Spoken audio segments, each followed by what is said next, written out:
Assalamualaikum warahmatullahi wabarakatuh. Baik, pada pertemuan kita hari ini kita akan membahas tentang invest fungsi. Ya, berbicara tentang invest fungsi, langsung aja. Perhatikan gambaran dari fungsi berikut menggunakan diagram. Ada dua himpunan, himpunan A dan himpunan B. Yang sebelah kiri 1, 2, 3, 4 itu daerah asal, A, B, D, E itu daerah hasil, daerah kawan, dan juga bisa juga dikatakan daerah hasil. Fungsi itu memetakan atau mengawankan dari himpunan A ke himpunan B dari kiri ke kanan. Himpunan yang di sebelah kiri disebut sebagai daerah asal, himpunan di sebelah kanan disebut daerah kawan atau daerah hasil. Kemudian yang memetakan himpunan A ke himpunan B, ya, himpunan A ke himpunan B itu adalah fungsi F. Persoalannya adalah kalau dibalik bagaimana, Pak? Ya, kalau tadi daerah asalnya A, kemudian daerah kawannya B. Sekarang kalau dibalik, daerah asalnya B, daerah kawannya A. Perhatikan pada diagram berikut. Ini saya balik, tapi saya gambar diagram yang lain. Jadi, tadi 1 berkawan dengan A. Kalau dibalik berarti B berkawan dengan 3, D berkawan dengan 2, E berkawan dengan 4, A berkawan dengan 1. Jadi, ini dari daerah asalnya adalah himpunan B, daerah kawannya adalah himpunan A. Anggap saja fungsi yang memetakan dari A, B, D, E ke 1, 2, 3, 4 itu adalah fungsi G. Berarti fungsi G ini fungsi terbalik dari fungsi F. Tadi fungsi F dari A ke B, sedangkan fungsi G dari B ke A. Proses terbalik dari B ke A itu disebut dengan invest. Pemetaan G itu disebut sebagai invest dari fungsi dan dinotasi fungsi F loh ya, dinotasikan dengan F pangkat min 1. Jika X anggota himpunan A, Y anggota himpunan B, proses fungsi F adalah X ke Y.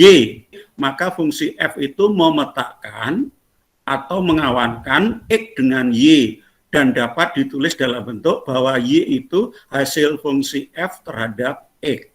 Proses terbalik, G itu adalah memetakan Y ke X, di mana Y tadi anggota B, X itu anggota A. Maka dapat ditulis bahwa X itu hasil fungsi G terhadap Y. Perhatikan dari kedua diagram di samping, berarti fungsi G itu merupakan kebalikan fungsi dari F dan disebut invest fungsi F. Jika fungsi F itu memetakan A ke B di mana X itu anggota A dan Y anggota himpunan B, kemudian fungsi F X itu dirumuskan dengan X ditambah 2. Pertanyaannya, bagaimana rumus Gx-nya? Kalau Fx-nya sama dengan X ditambah 2, maka fungsi Gx rumusnya bagaimana? Tentu implikasinya adalah bagaimana cara menentukan invest fungsi itu. Perhatikan contoh-contoh berikut. Contoh pertama, tentukan invest fungsi Fx yang rumusnya adalah X ditambah 2. Oke. Fungsi Fx sama dengan X ditambah 2, Fx-nya kita ganti dulu dengan Y. Kemudian setelah kita ganti Y, Fx-nya, 2-nya kita pindah ke ruas kiri. Dan kalau ini saya balik posisinya, Y dikurangi 2 di ruas kanan, dan X-nya di ruas kiri. Nah, sekarang coba diperhatikan bagian atas. Fx di ruas kiri, di ruas kanannya ada variabel X. Nah, sekarang untuk yang di bawah, kalau di ruas kanan ada variabel Y, maka di sebelah kiri bentuknya adalah fungsi yang bisa kita sebut supaya, karena tadi pertanyaannya adalah Gx, maka kita tulis saja Gy.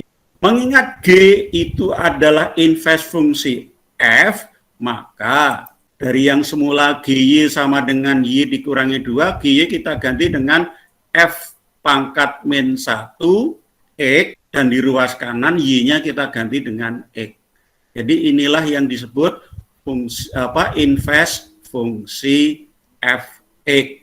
Mengingat investnya juga berupa fungsi, maka hasil akhir ini disebut fungsi invest. Contoh kedua, tentukan invest fungsi fx sama dengan x2, x kuadrat ditambah 2. Penyelesaiannya sama tadi, kita tulis ulang, fx sama dengan x kuadrat ditambah 2, fx-nya kita ganti dengan y, sehingga y sama dengan x kuadrat ditambah 2, 2-nya kita pindah ke ruas kiri, oke, dan x-nya ini harus berpangkat 1, karena x-nya harus berpangkat 1 sebagai penyelesaian, maka baik ruas kiri maupun ruas kanan kita akar pangkatkan 2, sehingga diperoleh, ya ini diakar pangkatkan, berarti jadi x di ruas kiri, di ruas kanan adalah akar pangkat 2 dari y dikurangi 2. Akar pangkat 2 dari y dikurangi 2 biasanya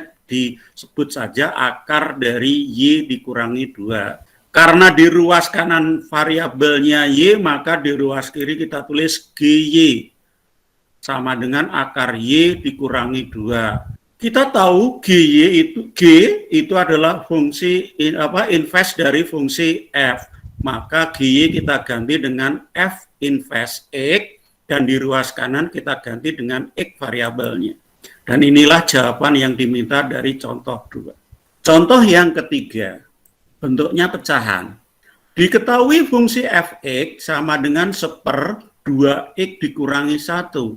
Tentukan investnya. Penyelesaiannya,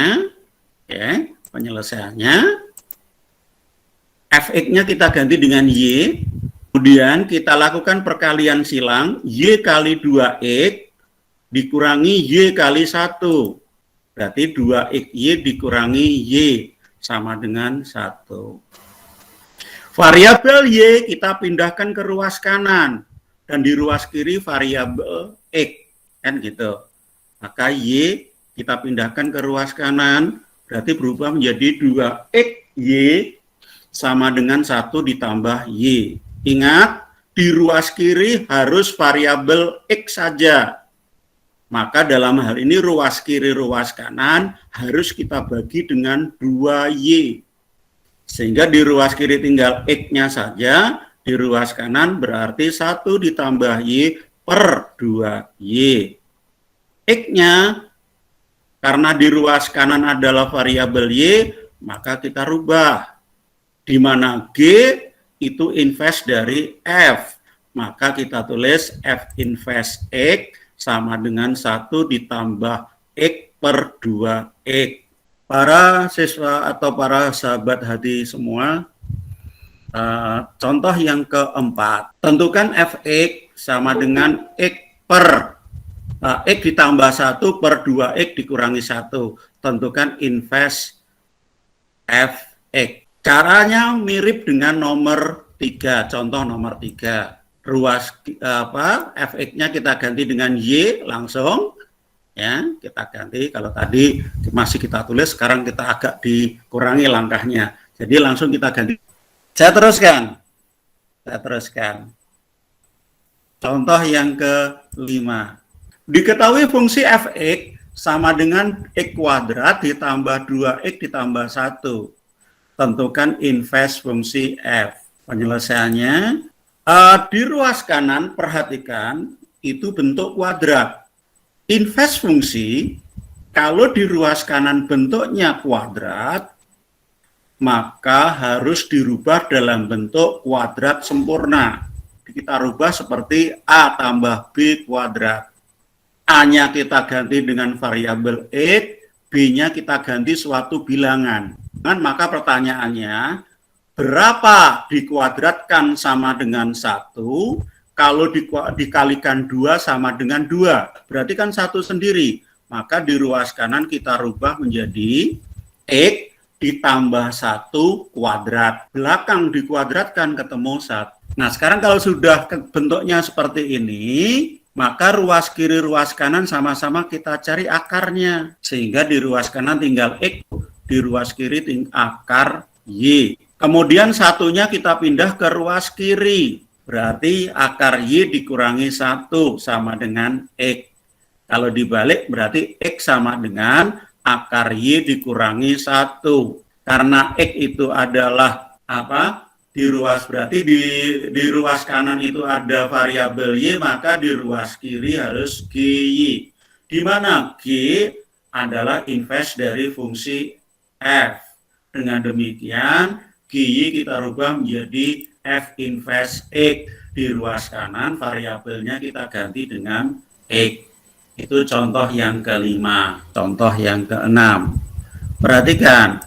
Diketahui Fx sama dengan X kuadrat ditambah 6X dikurangi 1. Tentukan inverse fungsi Fx. Oke. Berarti kita rubah dulu, berarti Y sama dengan X kuadrat ditambah 6X dikurangi 1.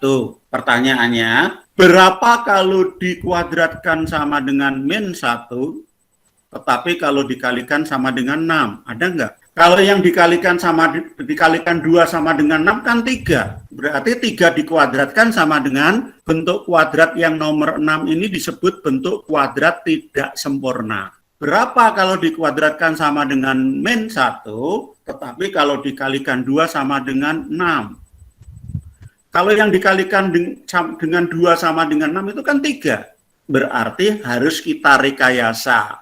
Karena di situ sudah ada 6, berarti berapa kalau dikalikan 2 sama dengan 6, berarti kan 3. Berarti yang dikuadratkan adalah 3. Maka 3 kuadrat itu sama dengan 9. Maka di ruas kiri, ruas kanan kita tambahkan 9. Kemudian satunya kita pindahkan ke ruas kiri. Nah sekarang di ruas kanan, berapa kalau dikuadratkan sama dengan 9, kalau dikalikan dengan 2 sama dengan 6, berarti kan 3, sudah benar. Di ruas kanan berarti berubah menjadi Y apa? Kalau dari ruas kiri, Y ditambah 10 sama dengan dalam kurung X ditambah 3 kuadrat. Setelah itu ruas kiri, ruas kanan sama-sama kita akarkan. Di ruas kanan ketemu X ditambah 3, di ruas kiri ketemu Y ditambah 10. Kemudian 3-nya kita pindah ke ruas kiri dan kita tukar tempat. Sehingga diperoleh X sama dengan akar dari Y ditambah 10 dikurangi 3. Ya, dengan demikian, inverse fungsi Fx dari contoh yang nomor 6 adalah akar dari X ditambah 10 dikurangi 3. Kesempurnaan hanya milik Allah semata, tak ada gading yang tak retak. Pak Ati minta maaf dan kita tutup. Ihdinas siratal mustaqim. Assalamualaikum warahmatullahi wabarakatuh.